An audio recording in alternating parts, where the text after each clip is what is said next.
maka na ụbọchị Chukwu kere mmadụ n'elu ụwa ka o kere ife ọ ga-abụ n'ụwa ya bụ na adịghị azọ eze azọ n'ụwa a na-amụ eze amụ n'ụwa maka anyị nwa bụ ndị Igbo nọ na Ghana dịka ụmụ Israel na Egypt Chukwu ewezitere onye ndu nke kwesịrị anyị n'ụwa onye ndu nwere ịfụnanya onye ndu ihe gbasara ụmụnne ya na-emetụ n'obi n'ụwa ya bụ His Royal Majesty Eze Dr. Ambassador Chukwudi Jude ihe na-etu Eze Ọhazurume 1 n'ala Ghana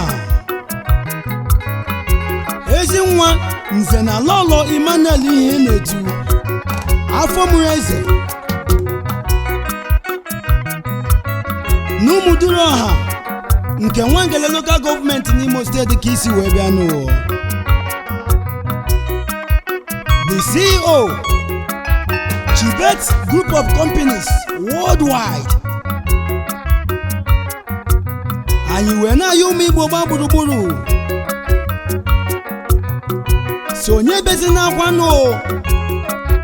maka na ihe adịla mma nụ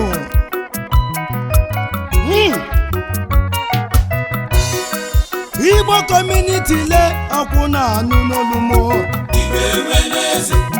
onye bezi na ihe adịgo mma Igwe Weneze ọhaneze ndị Igbo le ọkwụ na-anụ n'olumo Igwe Weneze onye bezi na ihe adịgo mma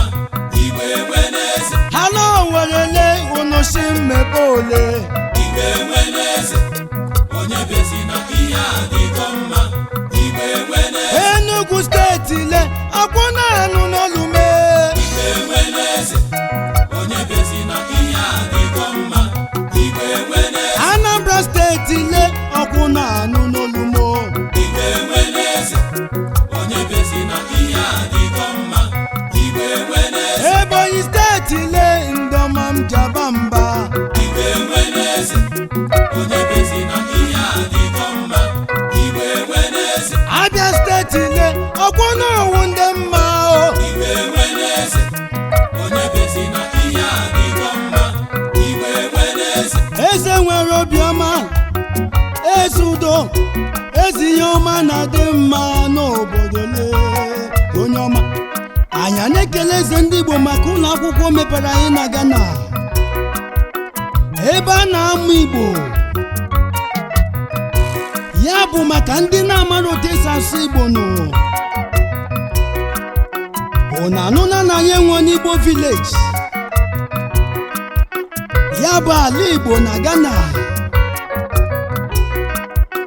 a na-akọzi ndị a na-enyere aka n'ụwa